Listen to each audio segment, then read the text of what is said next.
అవనీనైతే అందరూ నీకు ఆస్తి మీద ఇంత ఇష్టం ఎందుకు, మేము అడిగితే మేమే ఇచ్చుంటాం కదా, ఇలా నమ్మించి మోసం చేయడం ఎందుకని చెప్పని పార్వతి అయితే అందరూ అయితే అవనిని అసహించుకుంటారు. ఇదంతా అయితే చాలా సంతోషపడి పల్లవి అయితే వెంటనే నీలకంఠంకి ఫోన్ చేసి, నాన్న ఈ విధంగా జరిగింది, గొడవ కాదు పెద్ద గొడవేను అని చెప్పని చాలా సంతోషంగా మాట్లాడుతూ ఉంటే అదంతా అయితే అవని అయితే రికార్డ్ చేస్తుంది. ఈ లోపలైతే మొత్తం అయిపోయిన తర్వాత ఇంకెవరి పాటికి వాళ్ళు అయితే వెళ్ళిపోతారు. అప్పుడు అవని అయితే ఇదంతా చూపించాలని చెప్పని అందులో లాయర్ దగ్గరకు కూడా వెళ్ళి మాట్లాడేసి వచ్చిన తర్వాత అత్తయ్య అని చెప్పని వెతుక్కుంటూ పోతే అవనిలాగే చీర ఎన్ని కట్టేసుకొని తనని తోసేస్తుంది పార్వతిని.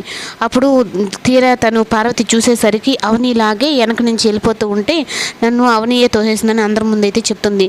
అలా వచ్చి పార్వతి పడిపోవడంతో ఇంట్లో వాళ్ళందరూ తనకి ఏమైందా అని చెప్పని వచ్చి సడన్గా వచ్చి చూస్తూ ఉంటారు. ఈ దెబ్బతో నువ్వు ఇంట్లో నుంచి వెళ్ళిపోవడమా లేదంటే నీకై నువ్వే చచ్చిపోవడమా అని చెప్పని జరుగుతుంది అవని అని చెప్పని, నా జీవితాన్ని నాశనం చేసినందుకు అని చెప్పని పల్లవి అయితే మళ్ళీ ఏమి తెలియనట్టుగా అందరి దగ్గరకు అయితే వచ్చి ఏమైంది అత్తయ్య అని చెప్పని అంటుంది. కానీ అవని అయితే తనని చాలా కోపంగా చూస్తుంది.